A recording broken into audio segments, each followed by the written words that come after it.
This story is titled, I was falsely accused of cheating by my wife, lost my kids, and spent years rebuilding my life.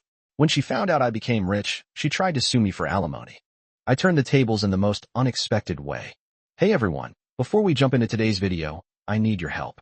We've noticed the channel is losing some traction, and subscribing is one of the best ways you can support us. It's quick, free, and it helps us keep bringing you awesome content. Your support means the world. Let's keep this channel growing together. Thanks so much. Now, let's start the video. Using a throwaway for obvious reasons, this is going to be a long one, guys, but I promise it's worth the read. TLDR at bottom. So I, 34 male, need to get this crazy story off my chest because the last few years have been like something out of a bad Netflix drama, except it actually happened to me. It's taken me a while to be ready to write this all out, but here goes. I guess I should start with some background. I was your typical computer science nerd in college, you know? The kind who practically lived off energy drinks and could code for 12 hours straight. Got my degree from a decent state school, not MIT or anything fancy, just a regular college in the Northeast. Right after graduation, I landed a job at this small tech startup that was trying to build cloud security software. Not going to give too many details, cause I don't want to dox myself. But let's just say it was one of those typical 5 guys in a WeWork type startups. The pay wasn't great at first, like $65,000 a year in a pretty expensive city. But they offered stock options, more on that later, and I figured it was worth the gamble. Plus, the founders seemed like they actually knew what they were doing. Unlike some of the other startups I interviewed with that were basically just burning through VC money. This is where I met Amy, not her real name, obviously. It was the most cliché meet cute ever. I was at this local coffee shop near our office, running on like 2 hours of sleep, cause we had a big deployment the night before. Totally knocked my coffee all over her MacBook. I felt like such an idiot, but she was surprisingly cool about it. Ended up buying her a new one, maxed out my credit card, but worth it LOL. And somehow, that turned into getting drinks, which turned into dating. Amy was working as a dental hygienist at the time, super smart, funny, definitely out of my league looks-wise. We just clicked, you know? She actually seemed interested when I rambled about coding stuff, and I loved hearing her absolutely wild stories about nightmare patients at the dental office. We got married after 2 years of dating. Nothing fancy, just a small ceremony in her parents' backyard. Used most of our savings to put a down payment on a small starter home in the suburbs. The commute sucked, like 45 minutes each way. But the schools were good, and we were thinking ahead. Kids came along pretty quick after that. Lily was born in 2016, and Max followed in 2019. Not going to lie. Those first few years were rough trying to balance a startup job with midnight feedings and diaper changes. There were days I literally forgot if I'd showered or not. But Amy was amazing with the kids. She cut back to part-time at the dental office so she could be home more, and we made it work. The startup was growing slowly but steady. We went from 5 guys in a WeWork to about 50 people in a real office. I got promoted to lead developer, then engineering manager. The stock options kept vesting. I had about 200,000 shares at 50 cents each. Honestly thought they'd probably end up worthless, like most startup stock, but figured I'd hold on to them just in case. We had a pretty good life going. Nice neighborhood, decent schools, family vacations to Disney every other year. Nothing crazy expensive, but the kids loved it. Had cool neighbors too, lots of young families. Block parties in the summer, that whole suburban dream thing. Amy made friends with all the other moms. I'd grab beers with some of the dads while our kids had playdates. Normal, boring, happy life. Then Mike and Jessica moved in next door in 2021. Mike was this wannabe fitness influencer type. You know, the kind always posting workout videos on Instagram. Had his garage set up like a CrossFit gym. Super friendly at first, always offering to help with house projects and stuff. Jessica worked long hours at some law firm in the city. So Mike was home a lot during the day working on his brand or whatever. Looking back now, I can see all the red flags. But when you're working 50 to 60-hour weeks trying to keep a startup alive through COVID plus dealing with 2 young kids, you miss things, or maybe you see them but don't want to believe it. Amy started working out at Mike's garage gym, said she wanted to get in shape after having the kids, started wearing makeup to go out. Who does that? Would come back all giggly and energized. I actually thought it was good at first. She seemed happier, had more energy. God, I was stupid. So, Mike and his CrossFit obsession next door. At first, it was just little things, you know? Like I'd come home from work and he'd be helping Amy move furniture or fixing something in our backyard. Always shirtless, by the way, cause apparently shirts aren't a thing when you have abs. I was working crazy hours at the startup, cause we were trying to close this huge deal with a major tech company, can't name names, but think FANG level, had a ton of security features to build. and deadlines were insane. Some weeks I was pulling 14-hour days, basically only saw the kids on weekends. Amy seemed understanding at first, but then the comments started. Mike says you should make time for family. Mike thinks it's important to have work-life balance. You know, Mike manages to run his business and stay in shape. Like, cool story, Amy. But Mike's business is posting gym selfies on Instagram, while my job actually pays our mortgage. Then she started getting really into fitness, and when I say really into it, I mean obsessed. Suddenly our grocery bill doubled, cause everything had to be organic and grass-fed. Started buying all these fancy supplements that Mike recommended. Our kitchen looked like a GNC threw up in it. The workout schedule got weird too. Used to be like 3 times a week at normal times, then it was every day, always when I was at work or with the kids. She'd come back all flushed and happy. Hair wet from showering at the gym, started wearing makeup to work out. Who TF does that? Bought all this expensive Lululemon stuff? Cause apparently her old Target leggings weren't good enough anymore.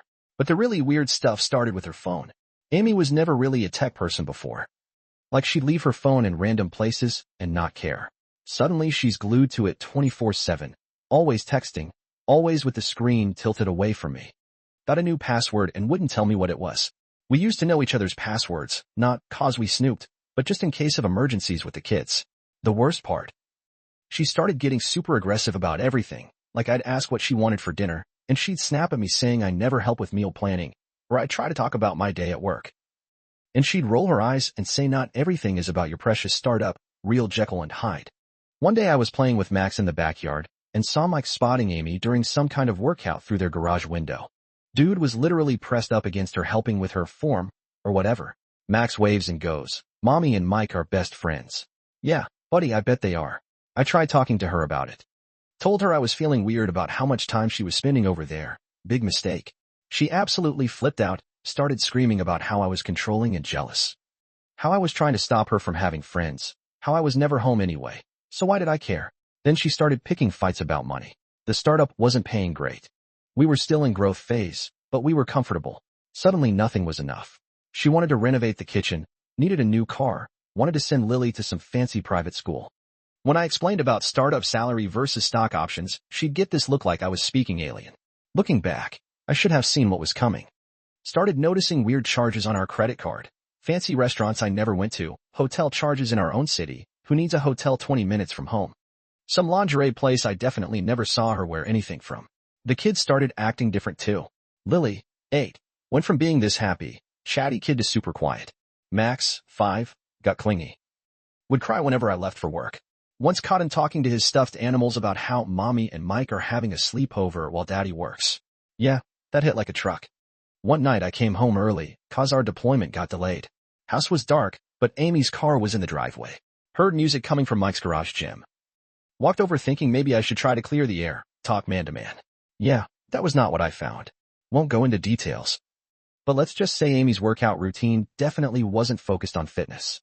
Jessica, Mike's wife, was working late at her law firm like usual. Didn't confront them then.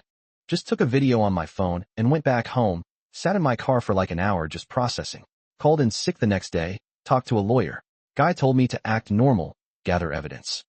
Don't let them know I knew. Hardest week of my life pretending everything was fine while they were literally doing their thing next door.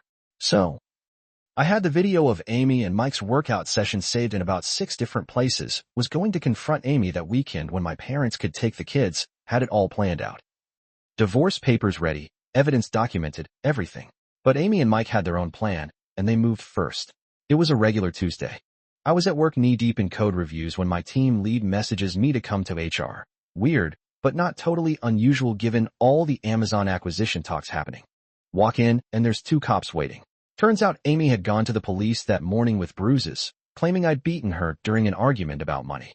According to her, I'd lost control when she confronted me about spending too much time at work. She even had pictures of bruises on her arms and face. Cops arrested me right there in the office. Most humiliating moment of my life, getting handcuffed in front of all my coworkers. Spent 48 hours in jail before my brother could post bail, lost my phone. No access to my work laptop, company policy with arrests, couldn't go home because of the emergency restraining order Amy filed. Had to sleep on my brother's couch while wearing an ankle monitor like some kind of criminal. The company put me on administrative leave, their nice way of saying you're fired. But we'll wait for the PR nightmare to die down first. 15 years of a clean record, Never even had a parking ticket, and suddenly I'm a domestic abuser. My face was in the local news. Local tech executive arrested for domestic violence. Yeah, that went great with potential employers. Here's the really messed up part. Amy and Mike had planned this for weeks. Found out later they'd been documenting every argument we had, aka normal conversations they twisted, taking pictures of any time Amy bumped into something and got a bruise. She's clumsy AF. Always has been, building this whole fake history of abuse. They even got some of the other neighborhood moms involved. Suddenly these women I'd had BBQs with, whose kids had birthday parties at our house, were writing statements about how they'd always suspected I was abusive, how they'd heard arguing from our house, yeah. 'Cause Amy was screaming about CrossFit at 6 a.m. One even claimed she saw me grab Amy's arm aggressively while getting groceries from the car. I was helping her carry bags 'cause she'd sprained her wrist doing whatever with Mike. The worst part. CPS got involved. Amy got emergency custody of the kids. I went from seeing my children every day to being allowed supervised visits for 2 hours every other weekend.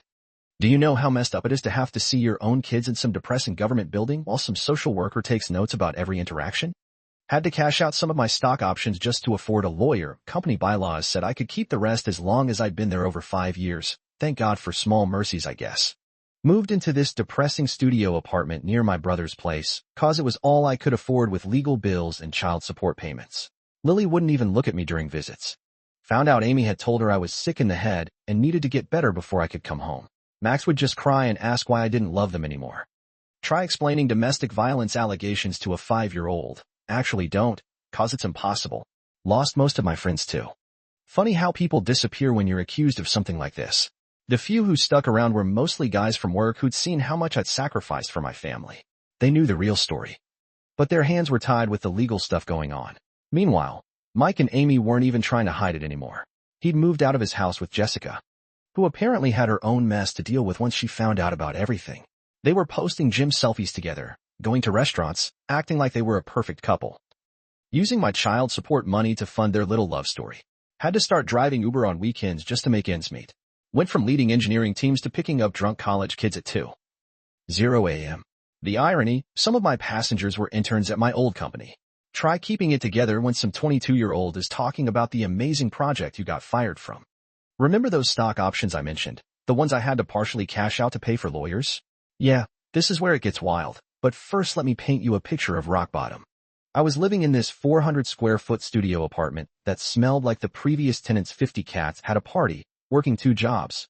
Junior dev at some corporate hellhole during the day, only place that would hire me with the DV charges pending, and Uber driver at night. Eating ramen and peanut butter sandwiches to afford child support. Still had about 200,000 shares of my old company's stock that I couldn't sell due to lockup periods. The startup was doing okay. Not great, but surviving. We had this security software that helped companies manage their cloud infrastructure. Boring tech stuff, I know. Amazon Web Services had been sniffing around for a while. But nothing serious. Then Log4j happened. For non-tech people, imagine someone found a way to break into basically every company's computer system through a tiny hole nobody noticed. That's Log4j. Our software happened to be really good at finding and fixing that hole. Right place, right time. One random Tuesday, I'm picking up my phone between Uber rides and see like 50 missed calls. The startup's getting acquired by AWS, stocks going from $4 to $247 per share in the buyout. Did the math like 20 times, 'cause I thought I was hallucinating? 200,000 shares times $247 equals 49. For a million before taxes. First thing I did, threw up.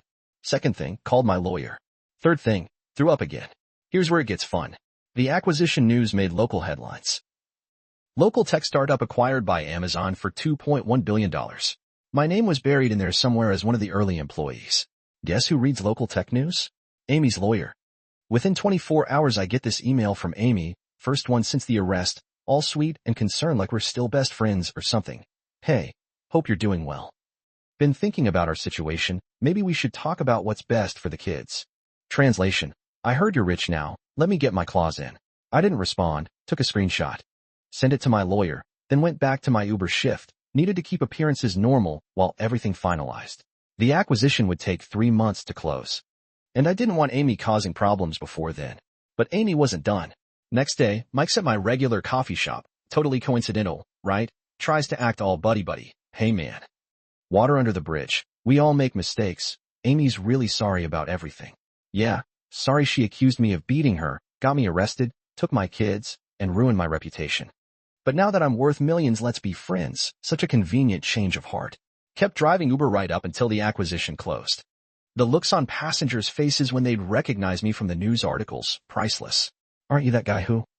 Yep, that's me, your millionaire Uber driver. The day the money hit my account was surreal. After taxes and fees, ended up with about 28 million. First thing I did, bought a modest 3-bedroom house in a gated community, nothing flashy. But it had good security and was in the kids' school district.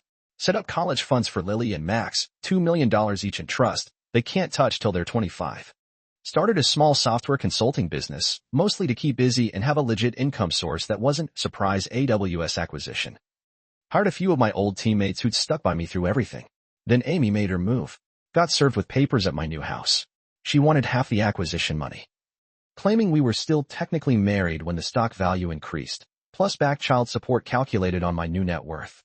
In primary custody, cause obviously a violent abuser shouldn't have millions to spend on kids.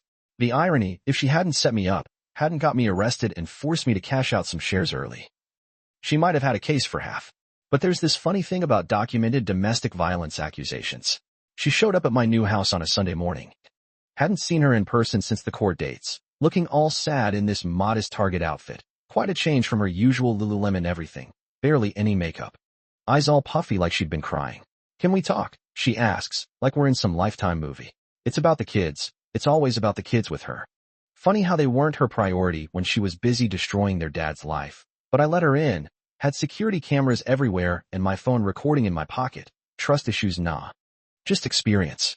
She sits there in my living room crying about how Mike had manipulated her. Apparently he'd convinced her I was cheating, projection much.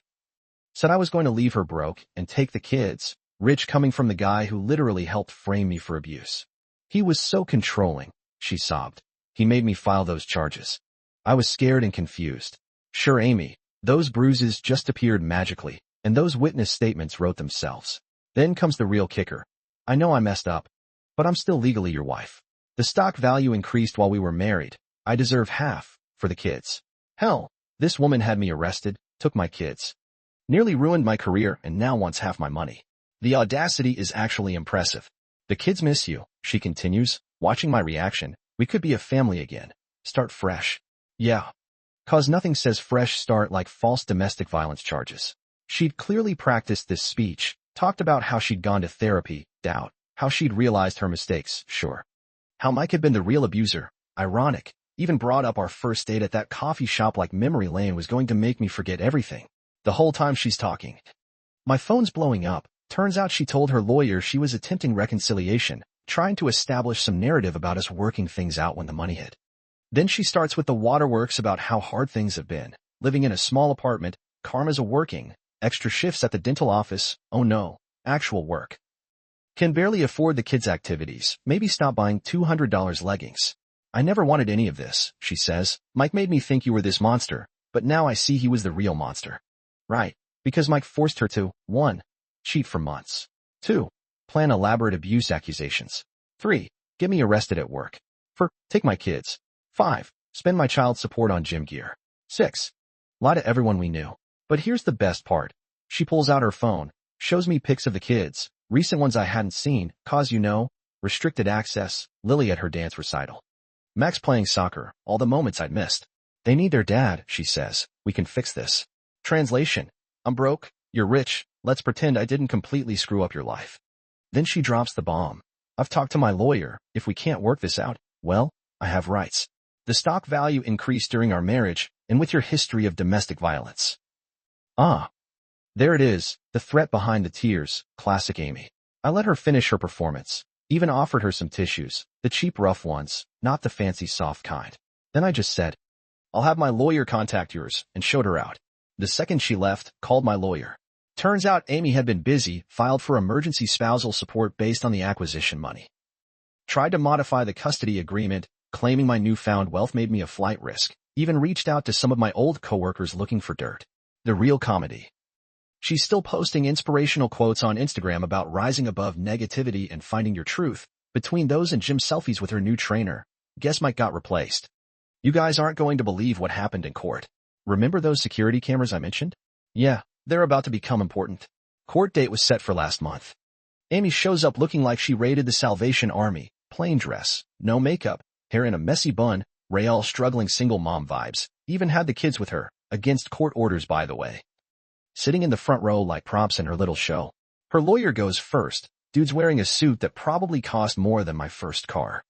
Starts painting this picture of Amy as this devoted wife who supported her husband through his tech career and sacrificed her own ambitions to raise our kids. Claims she deserves half the acquisition money because her emotional support was crucial to the company's success. Yeah, such great emotional support. Nothing says, I believe in you, like false DV charges. Then they bring up the domestic violence stuff again. Try spinning it like I'm the volatile tech bro who got lucky with stocks and might flee the country with my millions. Even had the balls to suggest I might be dangerous now that I have unlimited resources. My lawyer, Greg, absolute legend, just sits there taking notes looking bored. Amy keeps shooting me these little worried looks, probably wondering why we're not freaking out about their story. Then it's our turn. Greg stands up, straightens his tie, and says, Your Honor. Before we begin our defense, I'd like to present some new evidence that's recently come to light. Cue the security camera footage from my house. See.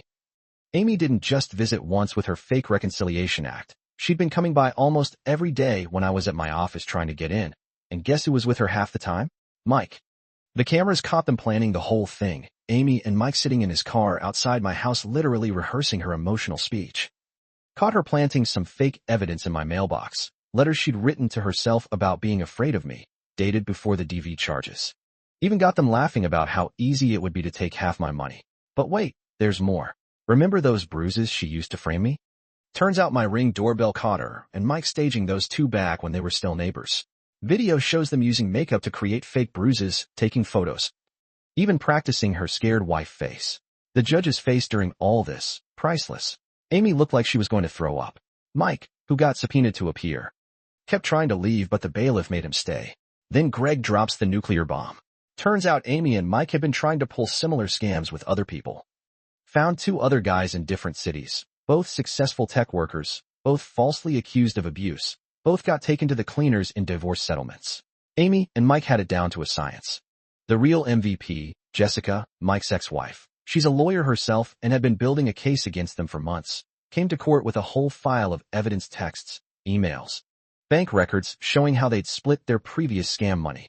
By the time Greg was done, Amy's lawyer looked like he wanted to crawl under the table. Started backpedaling so fast I thought he'd fall over. Your Honor, my client may have been confused about certain events. Judge wasn't having any of it, called a recess. Came back an hour later looking pissed as hell, threw out Amy's claim for the stock money, ordered her to pay my legal fees, and referred the whole case to the DA for potential fraud charges. But the best part, the custody modification judge took one look at those videos of Amy and Mike plotting to scam me and ordered an emergency custody evaluation. Kids are with me now while Amy gets investigated for perjury and fraud. Oh, and Mike, dude tried to run as soon as court ended, literally sprinted for the parking lot. Got caught by Jessica's new boyfriend, who happens to be a cop. Talk about karma. I will update you guys soon. Final update time. A lot's happened since the court showdown 3 months ago. First off, Amy and Mike got arrested. Turns out running multiple fraud schemes across state lines is federal territory. The FBI's been building a case against them for weeks. They found 3 other victims besides me, all tech guys, all got hit with false DV charges, all lost everything in rigged divorces. Amy and Mike had their scam down to a science. The kids are with me full-time now. Not going to lie, it's been rough. 2 traumatized kids plus 1 dad learning how to be a full-time parent equals some serious chaos. First week I burned dinner 3 times, sent Lily to school with mismatched shoes, and completely forgot about Max's show until day. But we're figuring it out. Hired a child psychologist who specializes in parental alienation cases. Dr. Sarah, not sharing her full name, is amazing with the kids. Lily finally opened up about how Amy and Mike coached her to say she was scared of me. Max had been told I didn't want to see them anymore because I loved money more than them. Who does that to their own kids? The house thing worked out better than expected.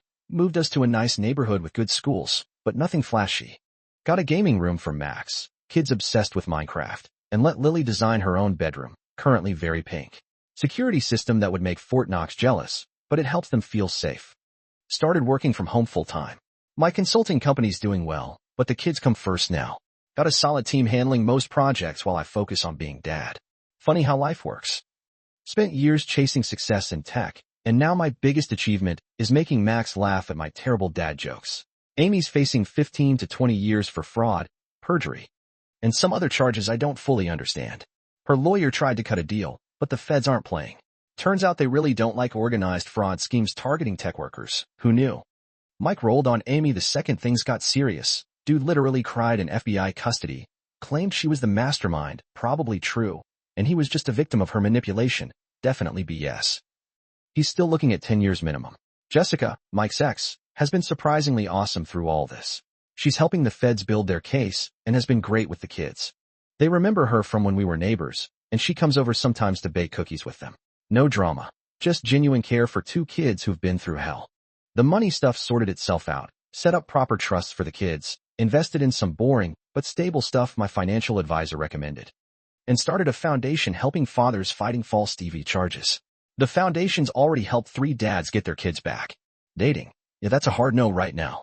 Trust issues aside. I'm not bringing anyone new into my kids' lives until they're ready. They've dealt with enough adult drama for a lifetime. Some unexpected good came from all this, though. Remember my old company? The one that fired me after the DV charges? Their CEO called personally to apologize, offered me a consulting gig, declined, and wrote a public letter clearing my name. Didn't need it anymore. But it meant something. Lily is doing better in school now. Her teachers say she's smiling again, participating in class. She's joining the science club next semester. Turns out she's got her dad's nerd genes after all. Max is still Max, endless energy and a heart too big for his body. He's decided he wants to be a computer game maker who helps people when he grows up. The neighbor who wrote that false statement against me came by last week to apologize. Said Amy had convinced her I was dangerous, showed her fake evidence. We're not going to be friends, but it's one less person looking at me like I'm a monster. Some days are still hard. The kids have nightmares sometimes. Lily gets anxious when I'm out of sight too long. Max asks at least once a week if I'm sure I want them living with me. But we're healing. Taking it one day at a time. TLDR. Ex-wife and CrossFit bro facing federal charges. Got my kids back, focusing on being a dad and helping other fathers in similar situations. Edit. Holy, this blew up. Thanks for all the support through this whole saga. Edit 2. To everyone asking about the foundation, yes, we're legit. But no, I'm not sharing links. Don't want to dox myself. Changed some small details throughout these posts for privacy. But the core story is 100% true. If you're a father going through something similar, document everything, get a good lawyer. And don't give up, your kids need you.